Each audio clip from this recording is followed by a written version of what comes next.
Welcome to the Retaining Wit podcast. I'm Jossie Haynes. And I'm Jordanna Kwok. This show tackles the challenges of keeping women in tech. Each month, we invite a guest to talk to us about their experiences in the industry and to learn what it'll take to create a workplace where women will thrive.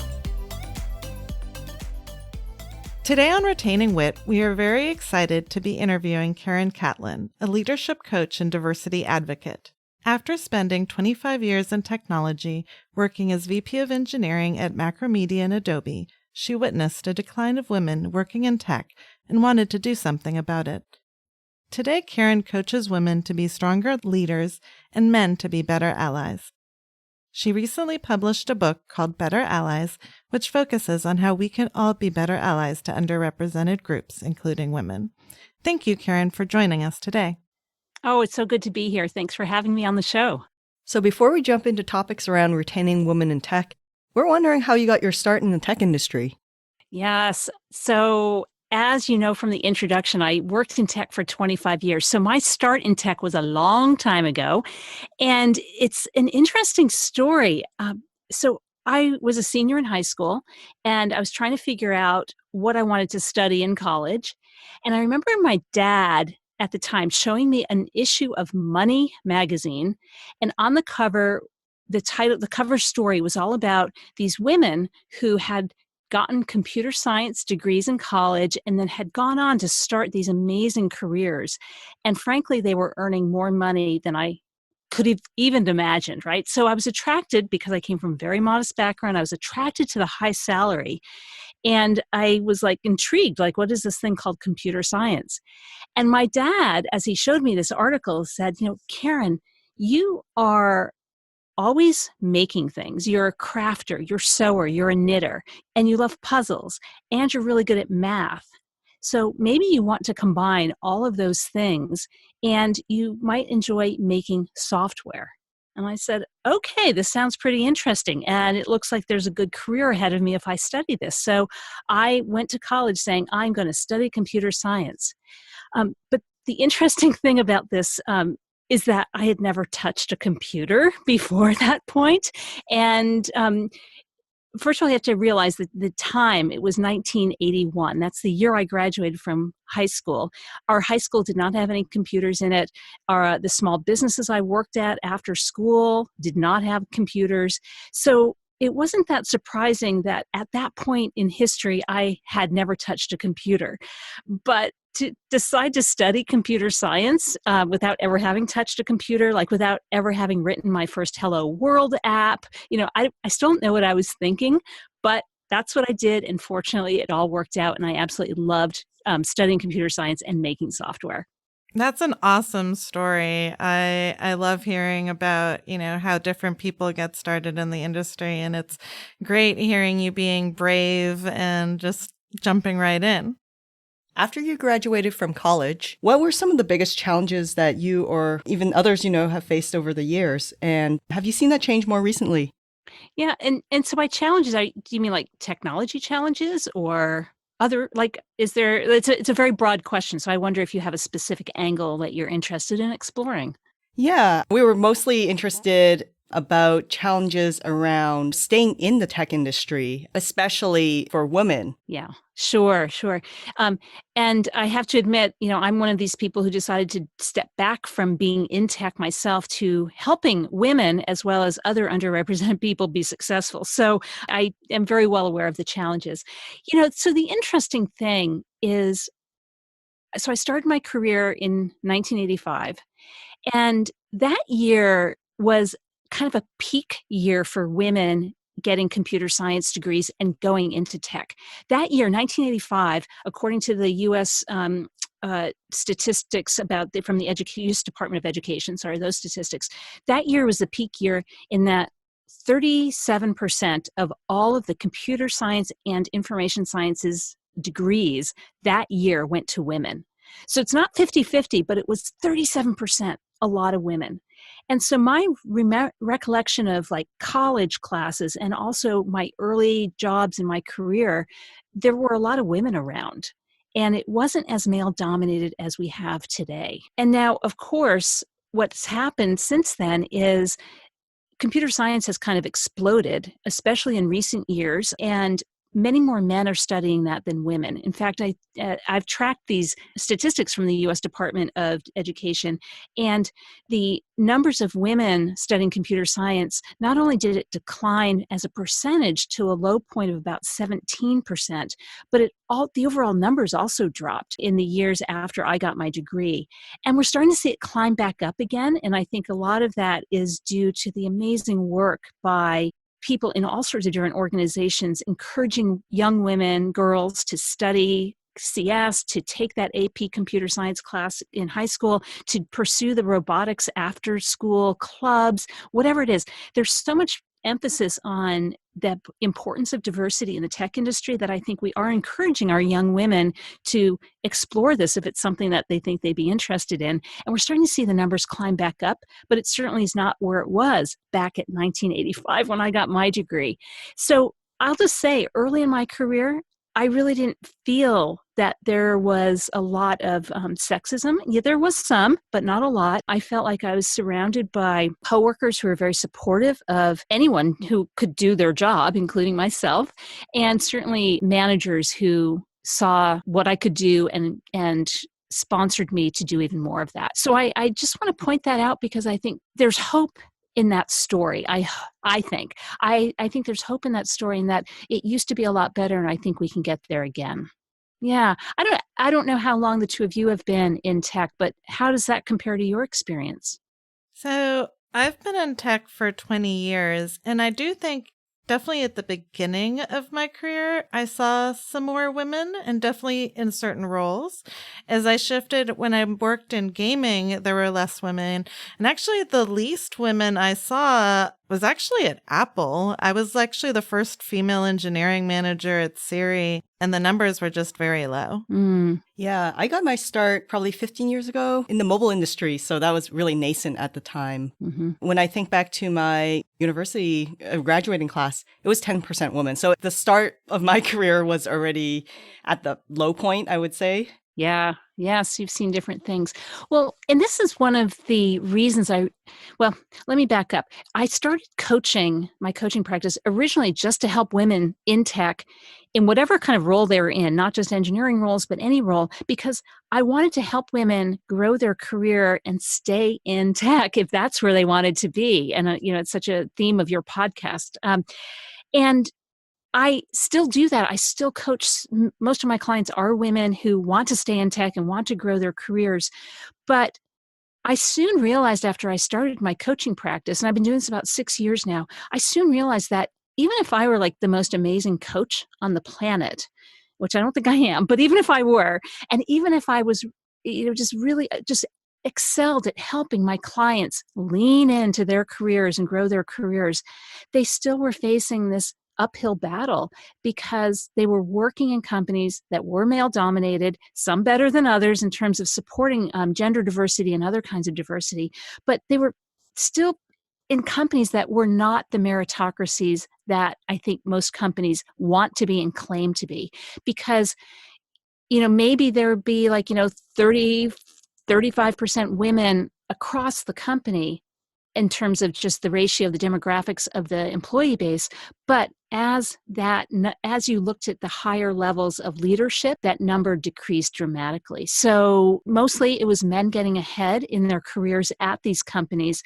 And it was hard, even for my women who are so talented, my clients, they're so talented and they still were facing this uphill battle. And that's why I started exploring, well, instead of just trying to fix the woman, let's start fixing the men, so to speak, with all due respect to the men who might be listening. But there's a role for every man who's working in tech to create a more inclusive workplace on his work team, in his larger group, at his company. And that's really why I started paying attention to this whole concept of allyship and what allies can do to create more inclusive workplaces.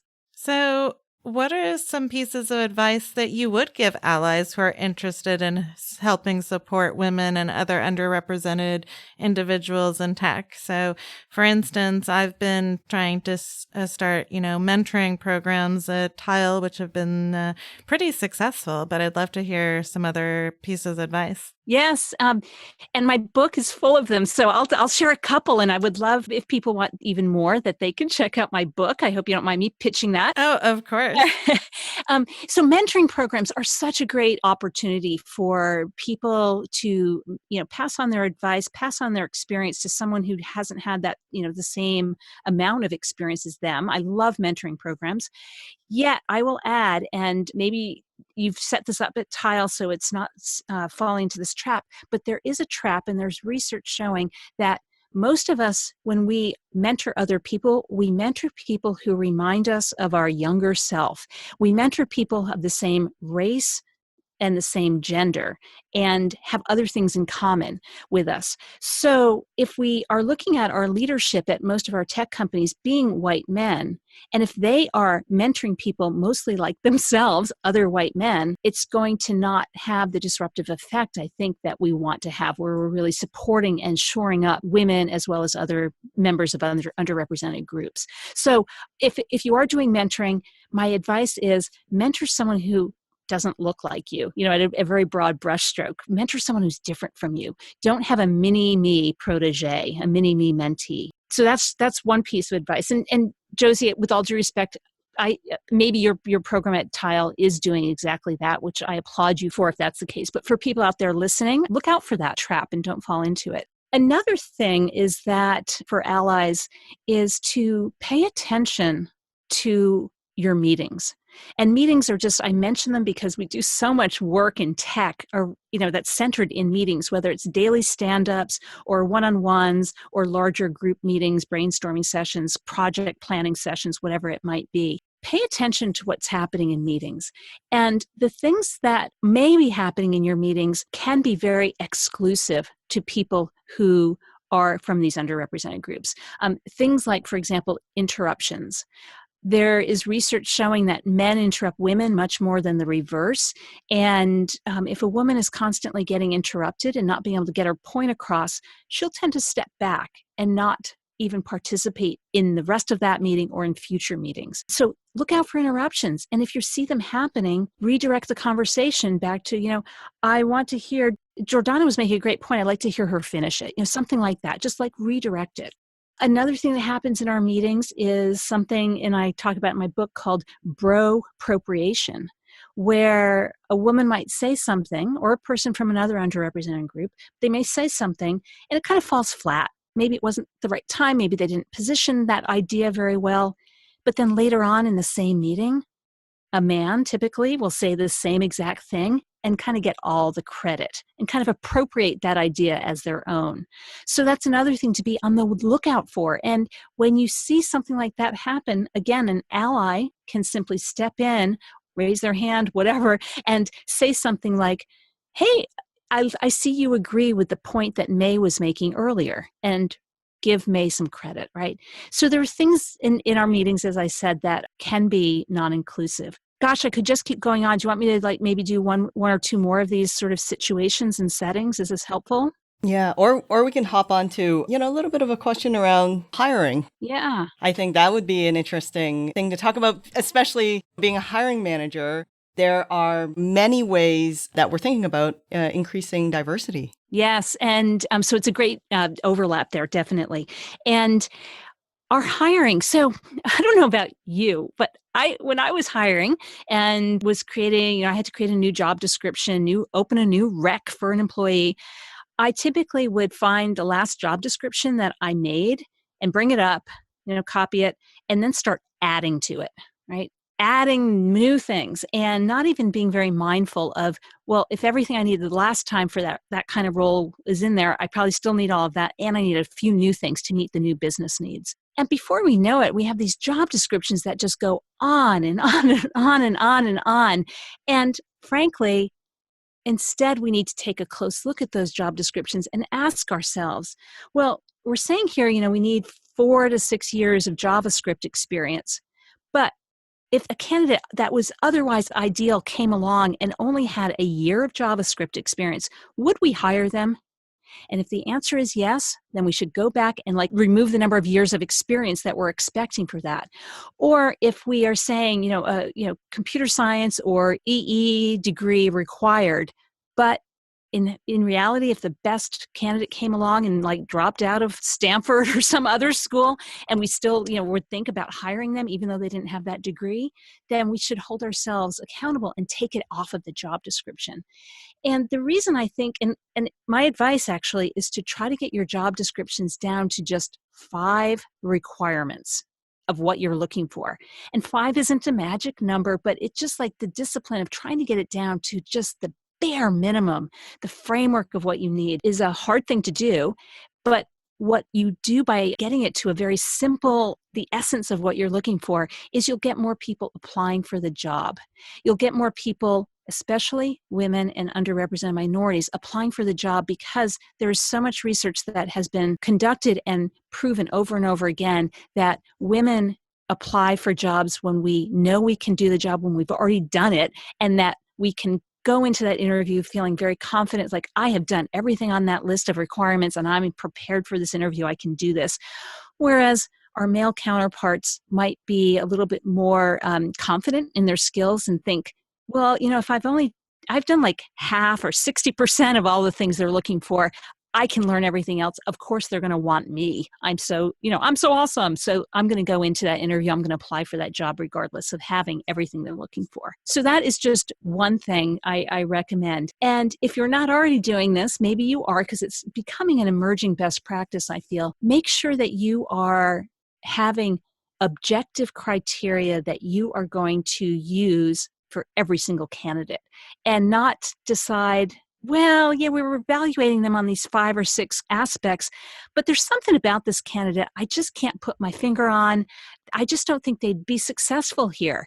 I think we shouldn't pursue making them an offer. And that, my friends, is an example of how bias can come into the discussions around, I just can't put my finger on it. I don't think they'd be successful. A few years ago, I'd say this was called I just can't imagine grabbing a beer with them after work kind of test. And it's full of bias. It's full of bias because it's just like, this person isn't someone I'd want to hang out with. They're not like me. Something's going on there. So again, getting back to the best practice of have objective criteria that you are going to evaluate every candidate on. And ideally use the same interview questions as well so that you can get objective results from the interviews, not subjective ones. Can I tell you a story about a time where this wasn't done and I was being interviewed? Oh, of course. Yeah, okay. So years and years ago, when I first moved to Silicon Valley, I moved here with my partner, Tim.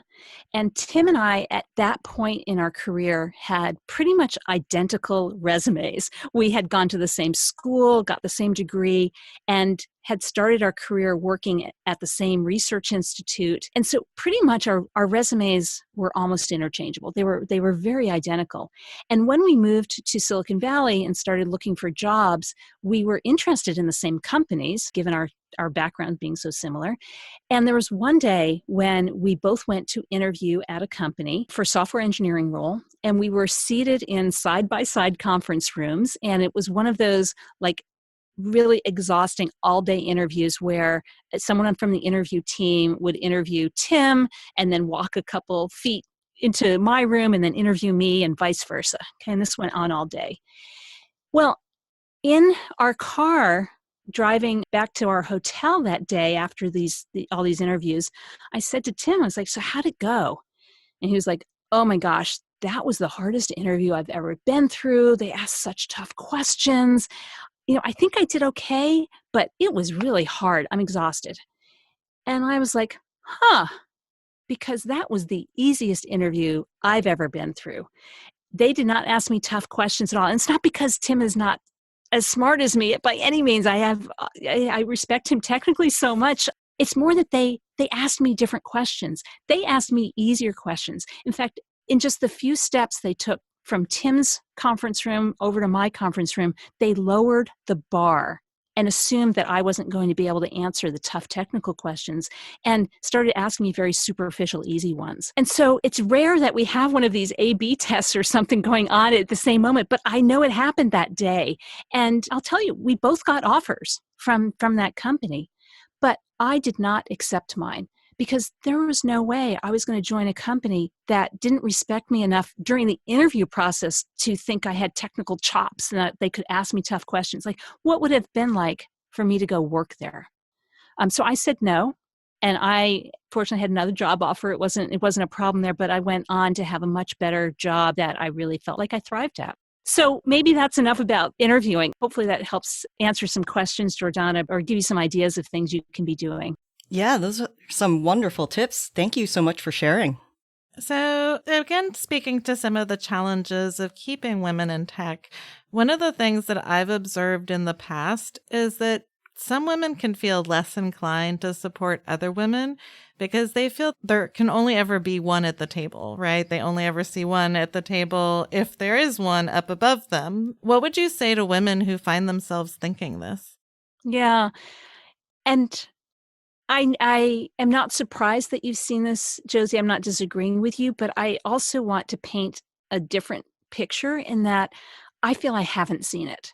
I have, by contrast, seen women who have been so supportive of other women in a way of like, holding out their hand behind them and pulling other women along. So I have seen like the opposite, and it's so beautiful when it happens. And I think part of that is I get involved with a lot of women's groups, I'll call it. I have attended a lot of Girl Geek dinners.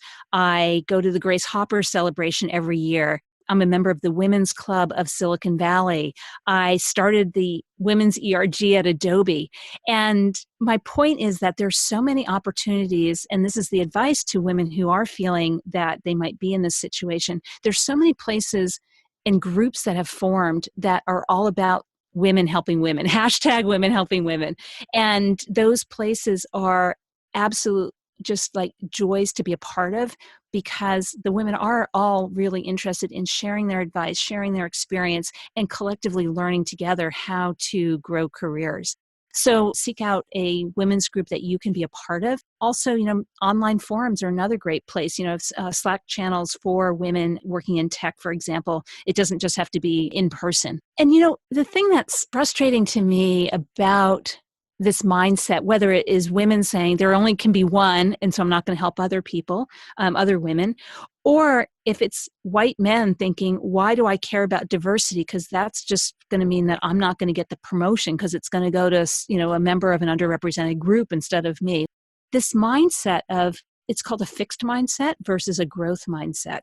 And I think that it's so much better to assume that as we welcome people from all sorts of different backgrounds and genders into our companies and into our projects that we're working on, as we welcome all these people from diverse backgrounds, the pie is just going to get bigger. The pie being the amount of, the challenges that we can take on, the growth we can have with the projects we're delivering, the stock price, if we're thinking at it at that level. The pie can just keep getting bigger and bigger. And so while there are more people getting a slice of that pie, each slice is actually bigger than if you had a very fixed mindset and kept it small.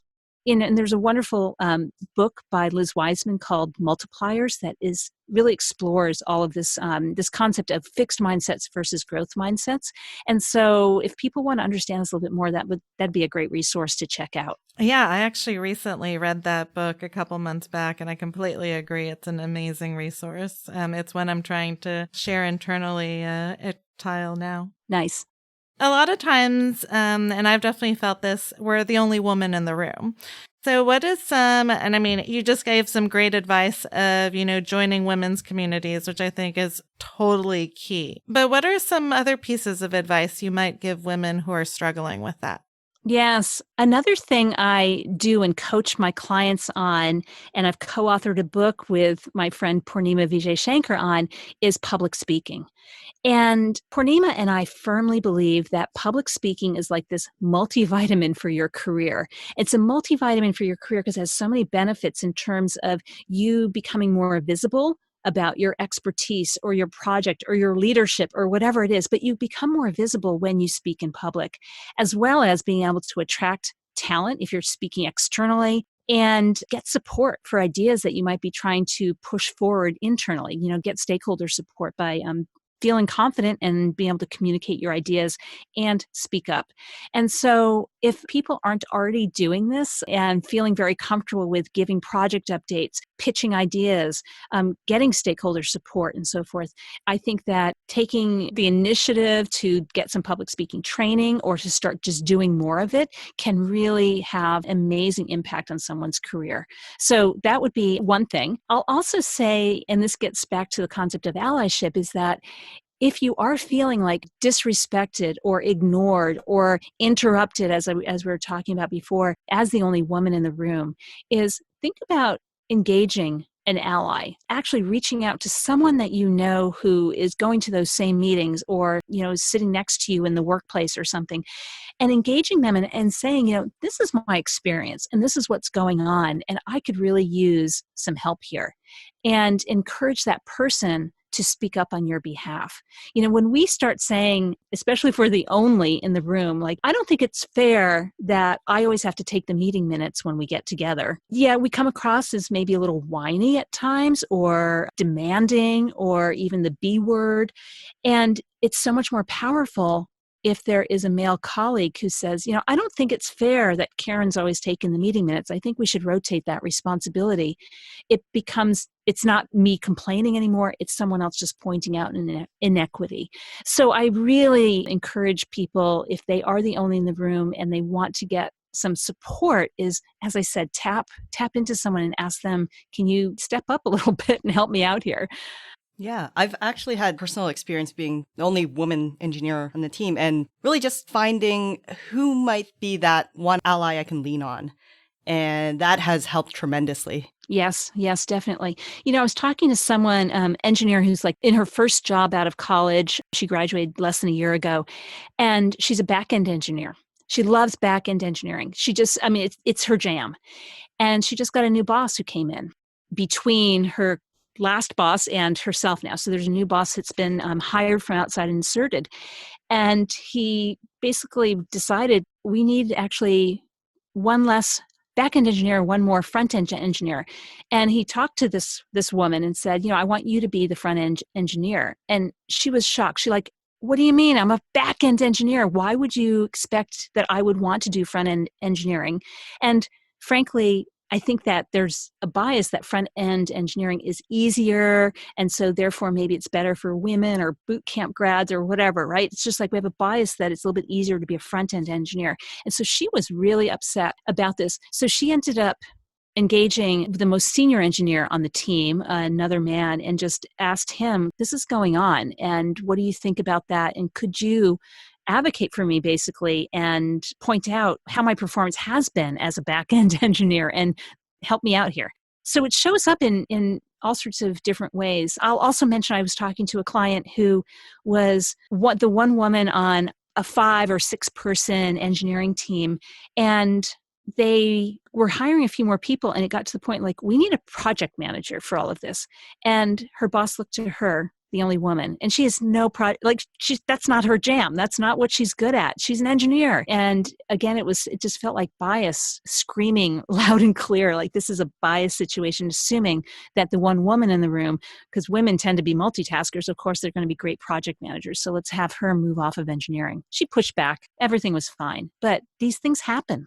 Yeah, I find that it also happens where technical women in particular get pushed out of perhaps their engineering roles into, like you said, project management, product management, or even people management. It's fine if that's what they want to be doing, but it's not fine if they feel like they've been forced out.